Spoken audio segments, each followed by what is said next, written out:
Onde Onde Mtsan. This is Thongil, a podcast by the District 7 Legislative Office. All right. Well, good afternoon, Dr. Bread. Good afternoon there. Hey, good to visit with you again. I know it's been a couple of cold weeks we've had. Really. And now we've thawed out. Thaw? Thawed out and getting back into spring, getting back into, a little bit better weather. But good to be with you here today and just visit about, the focus on the District 7 Legislative Office and the legislature, things that are ongoing. There's been a lot of changes. Oh, yeah. In the past month since this new presidential administration's taken hold. There's a lot of work that, there's a lot of unknowns. And I guess, Dr. Bread, and I just wanted to invite you in. Let's visit and try to work through some things that our legislature needs to focus on. Maybe we might have some, talk about our way forward for the future. What are some ideas? That's my intent with this podcast, to always talk about ideas and things that we need to work on collectively as a tribe to sustain our sovereignty, and maintain our cultural identity. But, there's just a lot of unknowns right now. What do you think, Dr. Bread? When it comes to this time of the year, I'll get a little, I would say, old man with you at times, because I remember a lot whenever we talk with Grandpa and Grandma and then some of the older folks, they would always go back to the earlier times. And this time of the year, Grandpa used to tell me, he said, whenever you hear the rumbling of thunder and you feel the change in temperature real quick, and it's springtime, he said it's a new life that's beginning to start again. And he said that was the essence of the Sundance for us as Kiowa people.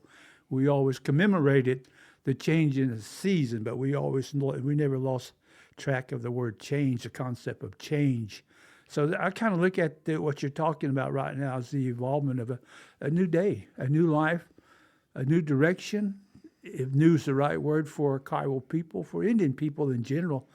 And I think what's happening in the country today, I never thought I would see, but I can understand, don't agree, but I can understand. And I say we need to get better prepared as tribal people, as a tribal government, among ourselves as individuals.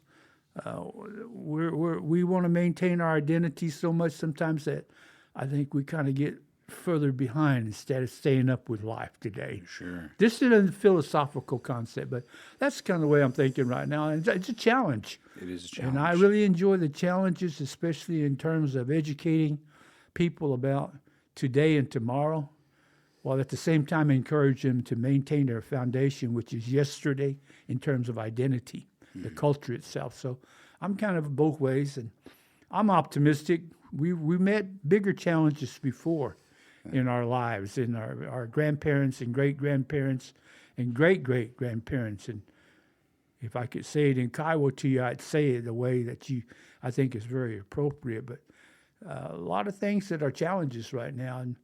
And for example, I was asking myself, what are some of the changes that our elected officials in the Kiowa tribe are contemplating, if any at all?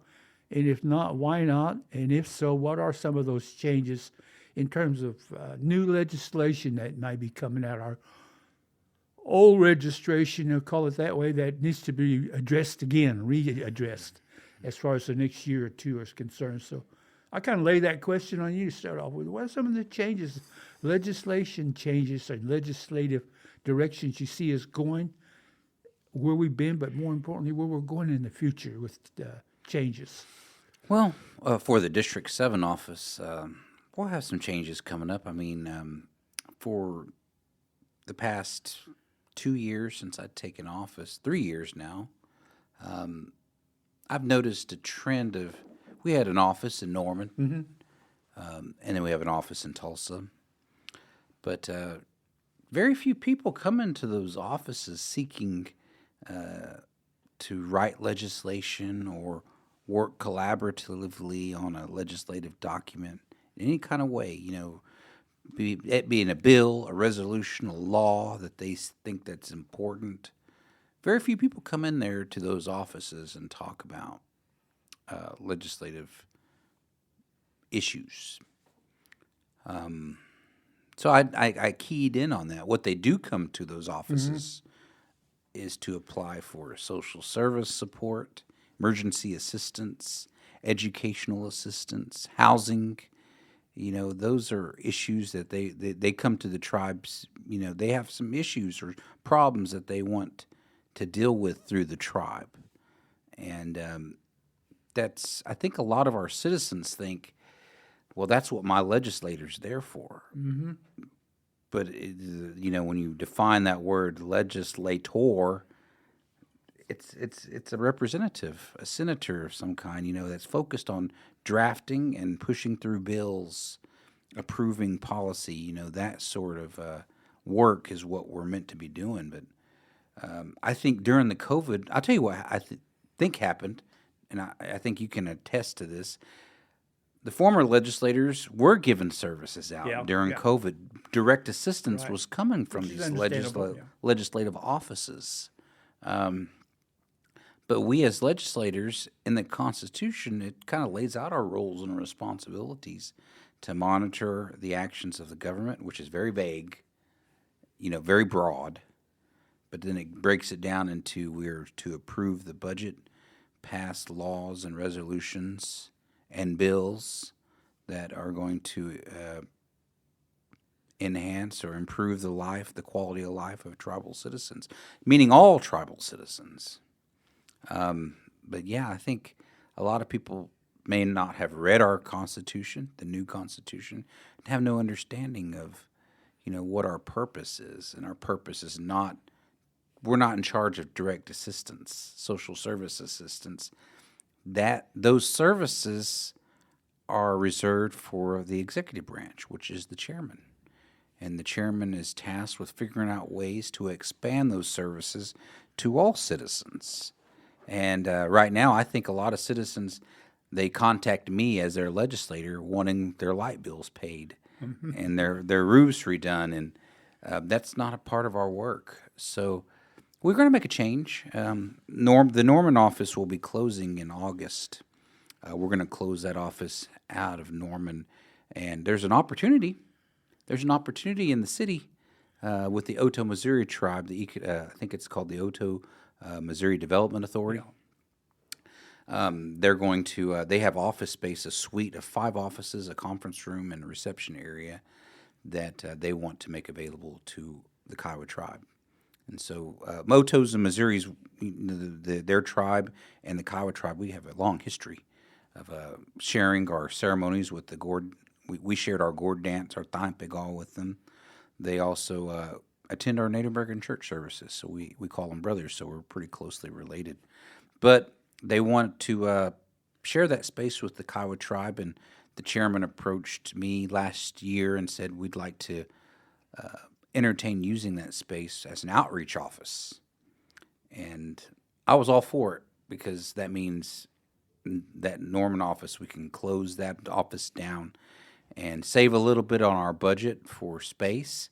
Since they're going to have an outreach office, then we'll have a place where citizens can come and talk to somebody about emergency assistance, social service assistance, and so that'll be a space for that area. And then our legislative office will be in Tulsa.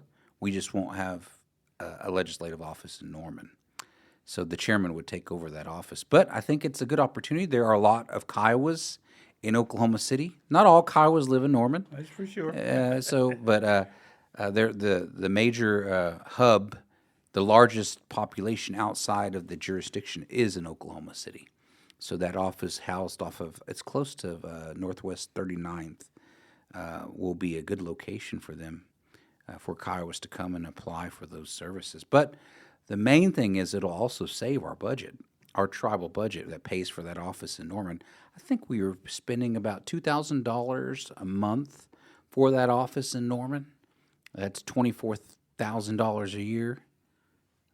Is that right? Yeah, it'd be $24,000 a year. And I'm talking about rent, utilities. There's a lot of overhead that's involved with running that office, but that would save our budget, and we would just save all that money, where we can direct that to communications, uh, community meetings, community development, doing more of that legislative work, data collection. I think that'll give us a little bit more money to kind of focus in on other areas. So that's the main reason, we were going to open that office. We don't have to pay rent up there. It's a totally free venue for about 3 years. And then we'd have to work beyond that. What's that mean beyond that? Where we're going to have to pay the Oto Missouri tribes for that space. But that's a change coming up. But with everything that's coming down from the federal government, as legislators, what can we do to combat that? All these changes coming down is what I kind of wanted to focus in on. Like me personally, I think we need to be strategic and collaborate with other tribes, not just go at it on our own. But that comes with a little bit of restraint.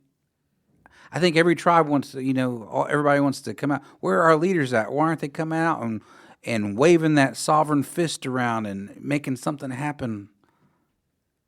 We can't nowadays. We got to think strategically, meaning figure out what works, what's important to.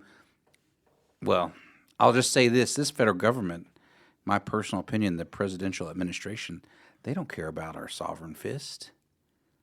We wave it around and we're just going to paint a target on our back, and they're really going to focus in on us.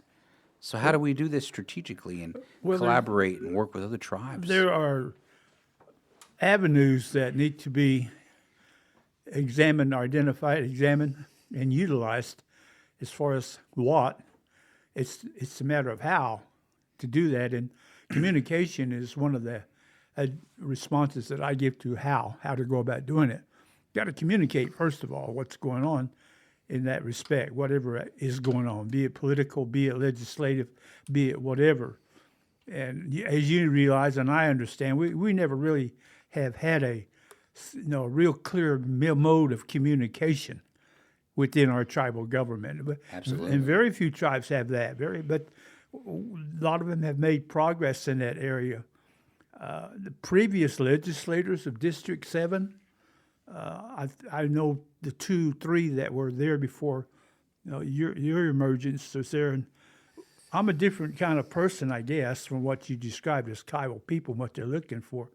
I understand what legislation is all about and what legislative discussions, ideologies, and philosophies are there. And more importantly, what legislators should be familiar with and somewhat trained in, lack of a better word. So I always went to that office down there to talk legislation. And a lot of times they would not. They tell you you're the only one. Yeah, that's my point. Being that we need to get our people more informed about legislation, about legislative areas, about legislators and their roles or functions, their duties, et cetera, et cetera, et cetera. So I always had that attitude, one of a few though. So within those 3 that were there, they would ask me what kind of direction you think we should take as part of our constituency. And I would give them practical ideas about legislation they might want to address or develop. And a couple of even offered to let me co-sponsor or give them ideas, and they would write up legislation to some extent.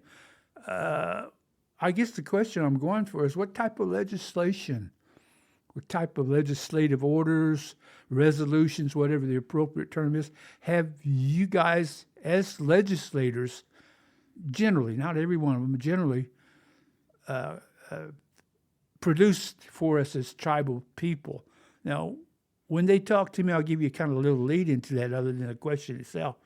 They would ask me, and I'm very biased, I'm an educator, and I wanted to see a lot of educational thrust from within the tribe, not the State Department telling us who we are in the public schools, but I wanted to have more of an institution within the tribe that we could develop our own means of educating our people about these things like sovereignty and Indian education. But as it is, we always had it done externally. In the 78 years I've been on this earth, very seldom did it come from within the tribe, the Kiowa tribe. So my suggestions a lot of times focused on education, but they also focused on health, a lot of the economic development, a lot of the housing areas, and also participation in the electoral process. So 4 or 5 areas that I would recommend to them, and give them written ideas as to how they would write up their resolution. So that question goes back to what have y'all achieved in your opinion as a whole, and then more specifically yourself. What are the areas you look at trying to, as you understand from your constituency? So for me, I'm an educator like you, Yeah. Dr. Bread. So I focused in on creating and supporting our educational agency. I wrote some resolutions that were in support of maintaining their language, the language department, making it a department credentialing board, making sure that they had support. Working right now, currently, on the Tribal Employment Rights Office. They're updating their ordinance and also initiating conversations on the Kiowa Election Commission ordinance. But we've had a lot of, just updating our ordinances ever since this new constitution. There's seems like we've had a lot of cleanup stuff that was never revised. Yeah. Like we're still operating under a human resources manual or human resources policy that was written in 2011. That's over 14 years old, and it still references our Kiowa Business Committee in there. Yeah. That's how old it is, and there's a lot of things internally to the tribe that I see them as it's business that needs to be done, but I think there was so much business that was left undone for so many years. Nobody wanted to take it up, and the business committee wasn't doing it because it wasn't functioning properly. So now we're having to clean a lot of that stuff up, ordinances and updating our gaming commission ordinance. Yeah. It had to be revised. Working this out with the Kiowa Casino Operating Authority, which was an entity that was working its way, working and doing its own thing, not under the auspices of the tribe, along with housing. The same way, they were kind of like separate entities. Like the KCOA was our enterprise board, overseeing the management of our casino enterprise. And the housing department was way over here doing their own thing with their own business accounts, their own bank accounts. So we've had to realign and work. We're trying to work with the chairman to align all these entities within the control of the tribe. But as a legislator, I think that we need to be thinking more collaboratively. How do we make these coalitions with other tribes to fight back on some of these things that are coming down the pike, just like Haskell. Oh, golly. Yeah, Haskell. gosh. Look at that. What's going on up there with a lot of their sports programs are gone. Students are going to be hurting for money, and what's going to happen to that institution? When I say there's a lot of unknowns, that's one of them. That's where a lot of our Indian kids go to college from Oklahoma. What's going to happen to the institution if they close it down? I think it's how do we battle against that? I think it's going to take a coalition of tribes. So, for me, I'm becoming a active member with the United Indian Nations of Oklahoma, just to try to get an organization to kind of build that coalition with. It's chaired by Chief of the Shawnee Tribe, Ben Barnes. Ben Barnes. He's a pretty good man, and really, he's kind of a what do you call it? I guess a warrior with a war party, kind of gathering his warriors to get together and fight the president on a lot of these actions, or the administration on a lot of these actions. But there's just a lot of unknowns right now, and I think we, as a tribe, need to be joining those coalitions, passing legislation that supports those, I guess, the strategy. But we don't have a strategy yet. Why aren't we better prepared, Warren, in this situation you just mentioned, nationally, statewide, regionally? Why aren't we better prepared, in your opinion? Why didn't we foresee this after all we've been through as tribal governments? And well, is there absence of leadership, in your opinion, in certain areas, or is there absence of information, or a combination of these things that cause us to become more, I'm gonna say, docile? Yeah, I think it is absence of leadership, like thinking. I think for so many years, the tribe only thought about the tribe as being those people that live in Anadarko, Carnegie, Hobart, Lawton. And I think we had chairmen that were in those areas that just wanted to focus on them. Those Kiowas that live within the jurisdiction are the only ones that matter, and that's not the case. Over half the tribe doesn't live in the jurisdiction. So how do we expand those, how do we defend the sovereignty of the tribe in terms of our fiduciary responsibility with the United States? Who's managing all that? I think that these former chairmen were just focused on the services that they can give to the people. It's almost like, we get all these grants, 638 grants from the federal government.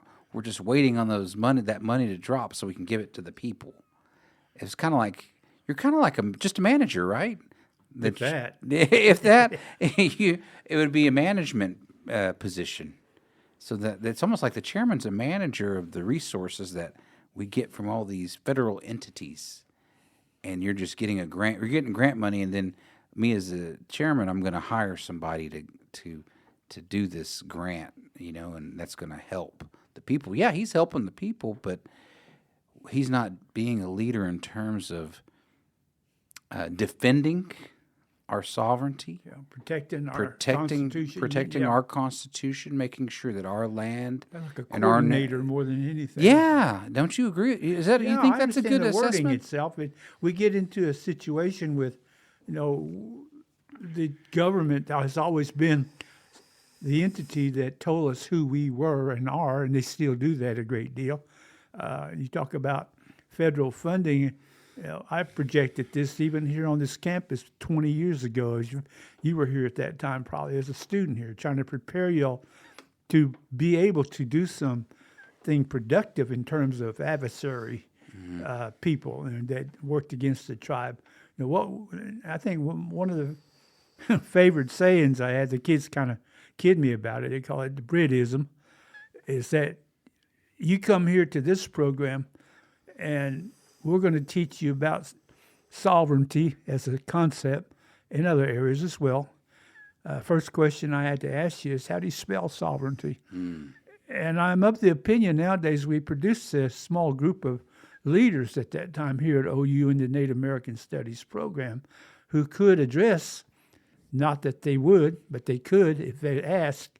But it seems like after that generation left, things kind of fell apart in terms of continuity of the program. And I don't know what's going on in that respect right now, but I still think a lot of our people don't really understand sovereignty. And, I'll say you can't spell it to a certain extent with all due respect. And we need more information. We need more education from a tribal perspective rather than always from the federal perspective. And this is one of the pieces of legislation I try to get previous legislators to address, is to establish our own means of educating our people within the tribe, by the tribe, for the tribe. Not to sound patriotic about it. It still hasn't materialized to the point that we're independent of that. Our educational sovereignty, we have not achieved it entirely. And when we do achieve it, I don't know. I probably won't be here at that time in this world. But I still think that's one of the pieces of legislation that we really need to focus hard on as a tribal government. And that's how we educate our people and what we educate them in. And if non-Indian people are going to be benefited from it, so be it. But we need to get a thrust there that is very clear in legislation, and not just kind of going around about it, using words. We need something very precise that the Kiowa tribe is going to become a major contributor to the tribal education of its tribal members. By these means, this is how we're going to do this here. Legislation is going to be written up that will blah, blah, blah, blah, addressed, it becoming a part of the infrastructure of the tribe and blah, blah. I don't want to go on and take up all the time with that, but that's just one idea itself. Sure. When it comes to economic development, health, question is how come you believe the gaming aspect, to some extent, to a lot, maybe more than I realize, and the housing are separate, not necessarily under the, we'll use the word control of the tribal government. Mm-hmm. There's the reason for that, and I like people to understand that so they won't think, well, the tribe's responsible for housing, when in reality it's not, technically speaking. It's separate, but why?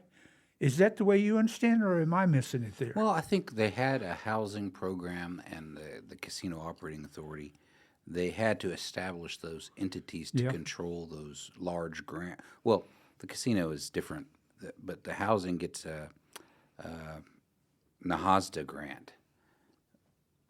Don't quote me on what NAHASDA, that's what they call it, but there's a lot of money that goes into making sure that people have access to adequate housing within your tribal communities.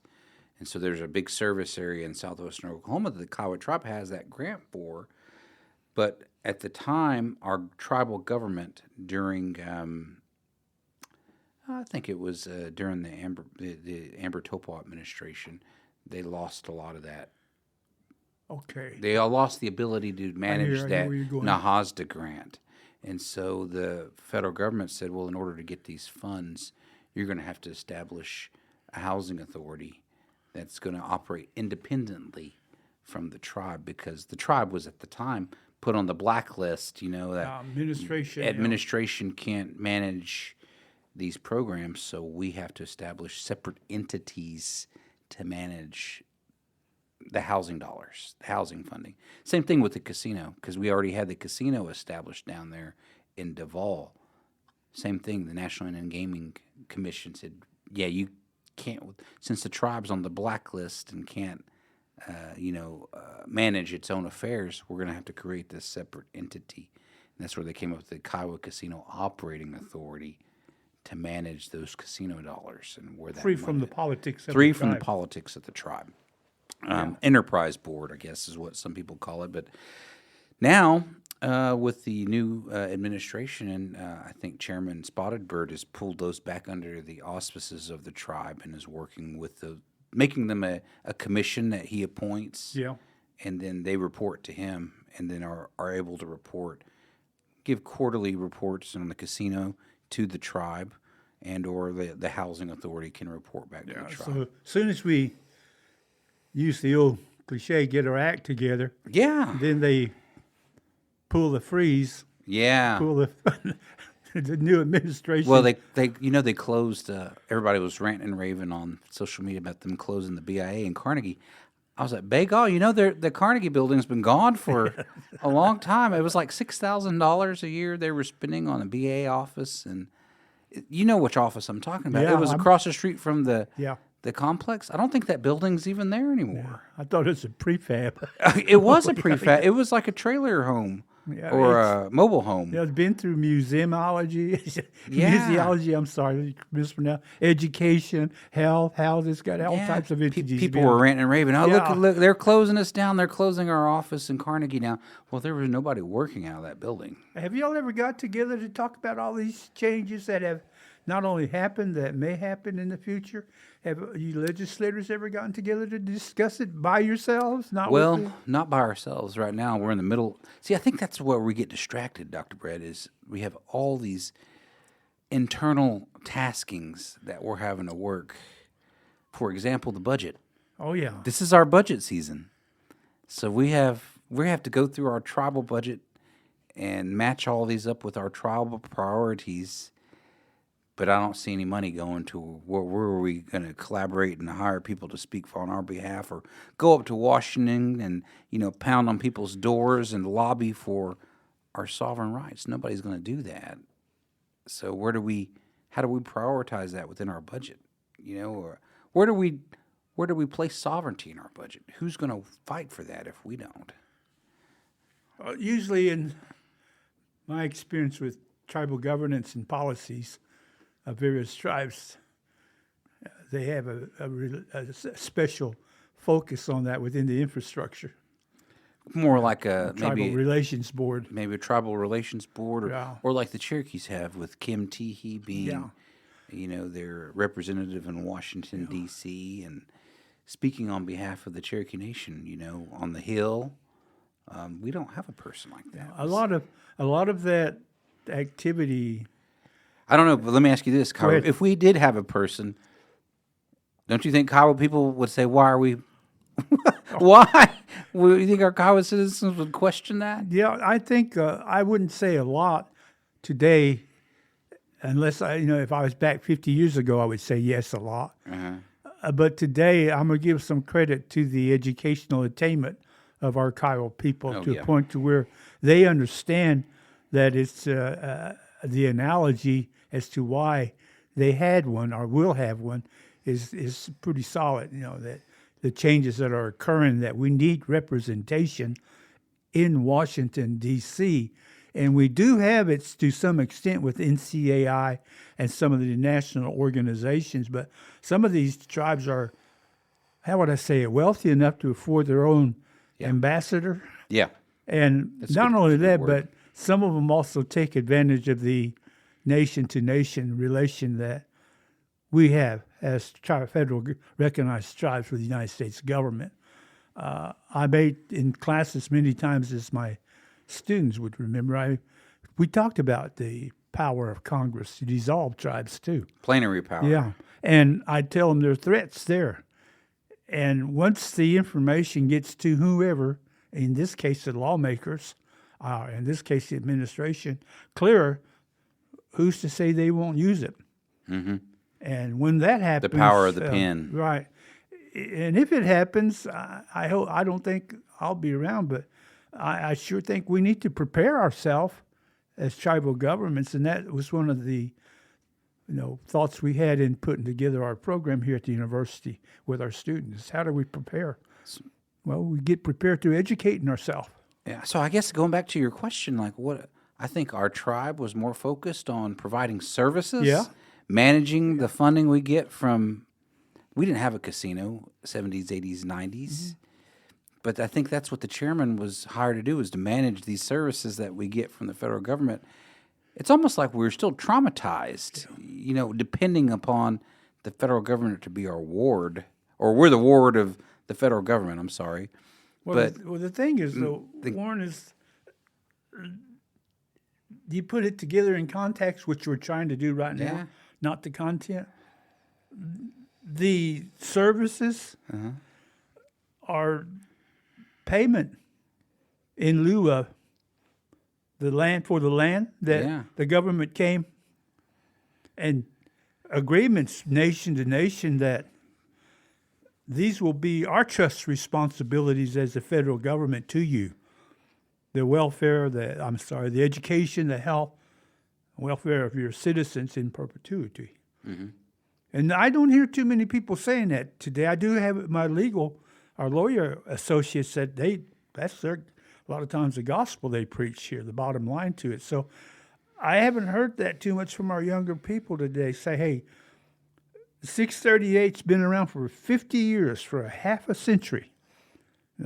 Public law, the Self-Determination Act. Mm-hmm. I didn't hear any of our tribes even announce it. Celebrate it. Yeah, okay, or commemorate it, whichever way you want to look at it. Yeah, commemoration might be a better word. But it's something that I wonder about the information our people have right now in relation to what we're talking about, legislation and jurisdiction and sovereignty and government, etc. When the bottom line, we didn't set it as tribal governments, they did. Mm-hmm. And we're only saying live up to your word in terms of trust responsibilities. And those services are ways of compensating for the land. So those, as I see it, and I could be too practical there. I guess my former chairman were involved with giving services. Now we have a new chairman, and I think he's distracted by trying to get things in order so that the tribe can be economically sustainable. I think that's his focus, according to his strategic plan, developing Kiowa Incorporated to kind of focus on a business enterprise, bring corporations in that are going to generate revenue for the tribe. That's what his focus is. But I don't think there's a leader that's ever focused on what you're talking about, holding the government accountable for that trust responsibility, that fiduciary responsibility to tribes, what you're talking about. And I think that's where we've kind of missed the boat. And now we're scrambling to figure out what are we going to do? Who's going to be this leader that's going to make sure that we defend our sovereignty? I could take it to another arena, thought, philosophy, and what comes first. This is an ancient argument, debate, disagreement, whatever you want to label it is. But what comes first? The information about what the information is. What comes first? The knowledge that you can create this, or what you've already tried to create before? It gets back to the old adage, what is more important, education or economics? Mm-hmm. You got to have both to function. And I think sometimes as educators, we have always fought that battle first. So we say you got to know about it before you can produce it.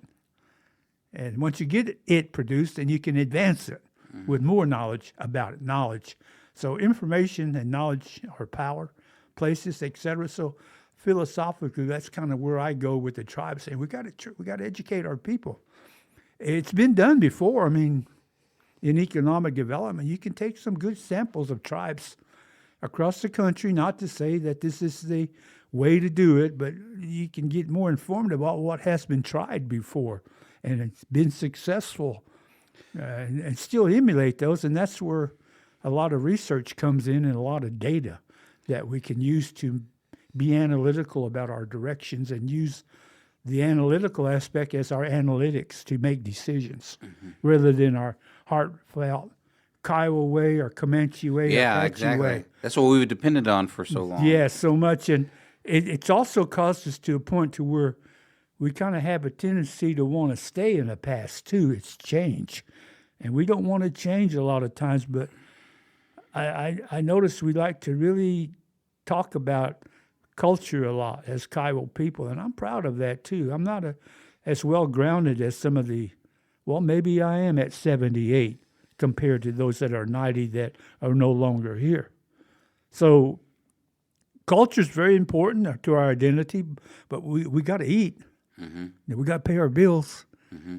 And if we can do it through those means, so be it, more power to us. But I think it's been proven that we can't survive solely on that. So how do we educate our people? Well, that's what I was telling the chairman and other people, is that we build from within. You got a lot of Indian people today who are educated people who have ideas, willing to contribute back. But they're starting to go. Oh, yeah, in terms of passing on in line, with all due respect.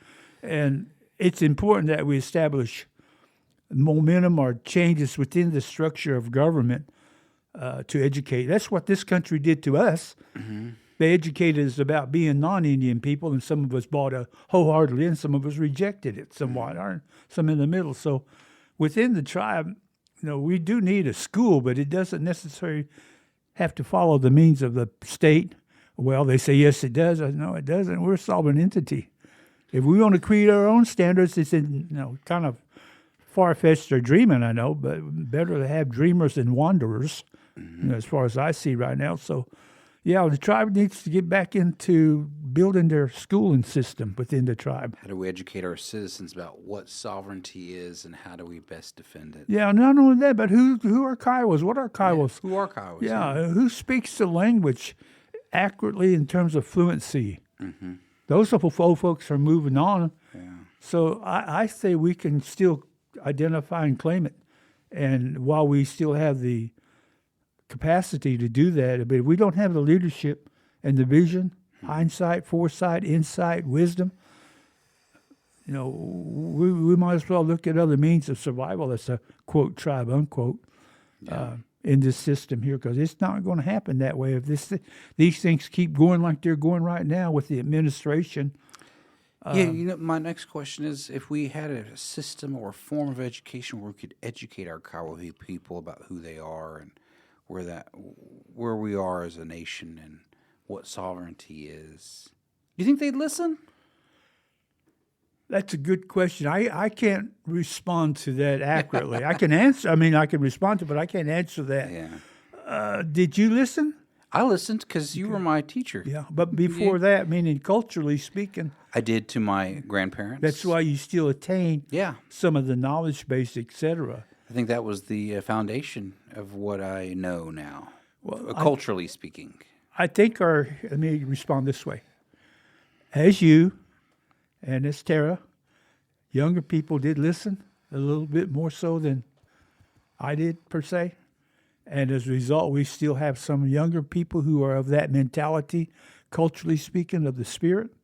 And they have a tendency to receive it more, learn it more, do it more. So my response would be yo, as we say in Kiowa. That's a yes and a no, analytically speaking. I think we can preserve it by teaching it. Who teaches it is going to be the question, though, to be how accurate it is nowadays. Because to me, the ones that... And how do we not politicize it? Yes, yeah. That's the big... Kiowa people, we can politicize anything. Yeah, I agree with that. Same day. Yeah. We all... Everybody wants to be... I don't know. It just seems like everybody wants to be the expert. Wants to be the chief and get the credit. Well, there's expert Indians and there's Indian experts. Yeah, exactly. There's expert Kiowas and there's Kiowa experts, but the Kiowa experts are beginning to diminish great, as you understand, and I do too, as we move on in life. So this is a good discussion to have in a forum of some type. Address the context of what we're talking about. Not just necessarily what, but how do we do this? How do we go about maintaining, retaining, obtaining, attaining, being in this world? Sure. And I think education is the means to it. And I think it can be done in terms of the home environment more than the public school environment. So that's my preaching for today as far as I'm concerned. But it's a good visit. We need to visit some more. Well, it's always good to talk with you, Dr. Bread, and exchange ideas. There's so much work that needs to be done by this legislature. I think we've got to focus on collaborative efforts. What can we do to focus and have a unified front and a strategy? We don't have a strategy right now. So that's something I acknowledge, and I think we got to work on in the future. So appreciate it, Dr. Bread. And as always, I always learn something from you, and that's why I enjoy doing this podcast with you. And, we'll just continue to have these conversations every month. One thing, talk about maintaining. At the end of good life discussions, we have two things that can occur, and they're both, to me, they're powerful things. One's called song, and the other's called prayer. Mm-hmm. So, old man here going to ask the young man to sing a song. Sing a song, huh? Think about it a little bit here as far as the song that you want to sing. It doesn't have to be the powwow version. It can be ceremonial. It can be spiritual, church, Christian, whatever. But I think it's ideal to close this podcast with a song. Okay. I'll sing a Native American church hymn, or not a hymn, but song. I went to a peyote meeting this past weekend and was thinking about, how our Kiowa people are musical people. Got beautiful music. Beautiful music, and it makes us feel good. So I was at this peyote meeting, and this song come to me, and I sang it, and it made me feel good. It's just, oh, hey, yana, way, yo, yana, way, yana, yo, yana, way, yana, yo, yana, yana, hey, ne, yo, way. Oh, hey, yana, yo, yana, way, yana, way, yo, yana, hey, yana, way, yo, yana, yana, hey, ne, way, yana, way, yo, yana, hey, yana, way, yo, yana, way, yana, hey, ne, yo, way. Ah, hey, ya, na, hey, yo, ya, na. Hey, ya, na, hey, yo, ya, na. Hey, ya, no, hey, yo, ya, na, hey, nay. Hey, ya, na, hey, yo, ya, na. Hey, ya, na, hey, yo, ya, na. Hey, ya, na, hey, nay, yo, hey. Ah, hey, ya, na, hey, yo, ya, na. Hey, ya, na, hey, yo, ya, na. Hey, ya, na, hey, yo, ya, na. Hey, ya, na, hey, nay, yo, hey. Ah, hey, ya, na, hey, yo, ya, na. Hey, ya, na, hey, yo, ya, na. Hey, ya, na, hey, yo, ya, na. Hey, ya, na, hey, nay. Hey, ya, na, hey, yo, ya, na. Hey, ya, na, hey, yo, ya, na. Hey, ya, na, hey, nay, yo, hey. Ah, hey, ya, na, hey, yo, ya, na. Hey, ya, na, hey, yo, ya, na. Hey, ya, na, hey, yo, ya, na. Hey, ya, na, hey, nay. Hey, ya, na, hey, yo, ya, na. Hey, ya, na, hey, yo, ya, na. Hey, ya, na, hey, nay, yo, hey. Bake a dog, hey, yo, ya, na. Em do, do, yo, ya, na. Em do, do, yo, ya, na. Ya, na, hey, nay, yo, hey. Bake a dog, hey, yo, ya, na. Em do, do, yo, ya, na. Em do, do, yo, ya, na. Ya, na, hey, nay. Em do, do, yo, ya, na. Em do, do, yo, ya, na. Ya, na, hey, nay, yo, hey.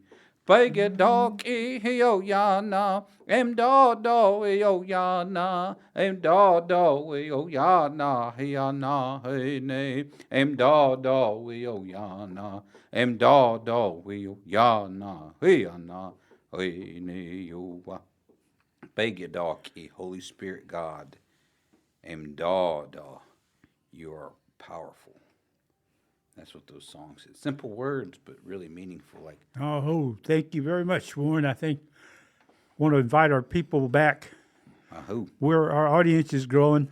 I wanted to pick up as we pick up in terms of our activities here with the tribe, legislatively and culturally experience. So you people tune in, turn your TV or whatever it is you're watching this, listening to this, and tell your friends about it. We need to expand here. Thank you all very much for listening on my behalf. So this month for the legislature, we've been digging into the budget. As you know, it's budget season. We received the tribal budget from the chairman on January the 31st, and now the legislature is going to conduct some interviews and some meetings with the chairman in regards to what the tribal priorities are within that budget. Currently, we're reviewing it, and we have yet to have our first meeting with the chairman, but I think that's set up for next week. We've been kind of going through, there's a lot of tribal programs that receive, for our citizens, it's important to understand that there's a lot of tribal programs that receive tribal funds, which is different from grant programs like Public Law 638 programs that get their money from the federal government, or housing that gets their money from HUD.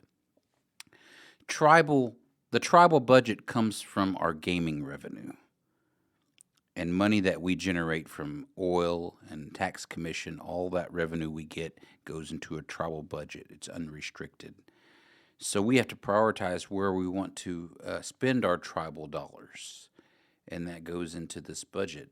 Tribal, we talk about law enforcement, the executive branch, legislative branch, judicial branch, museum, social services.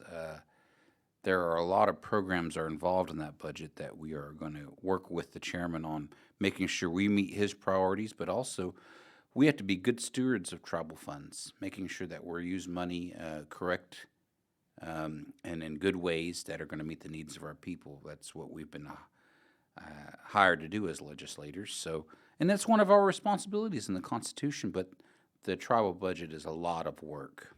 It is a lot of work because the budget, of course, is 30 pages long when you break it down by line item. So we're going through that process right now. We're also looking at making revisions to the TERRA ordinance, the Tribal Employment Rights Office. We've just got a draft from their commission, and so we're working with our legislative process to get a new ordinance passed for them. And we're also hearing of some changes with the Kiowa Election Commission changes to their ordinance, which we're going to start looking at as well. So that's the legislative update for this month, and thank you very much. Deon Deaho for tuning in to this episode of Thongya, our District 7 podcast. The music was provided by Mr. Terry Tsotai. For more information on our legislative work, please visit our website, kiowatribe.org/district-7. Thank you all for tuning in. Hey, I'm I don't I.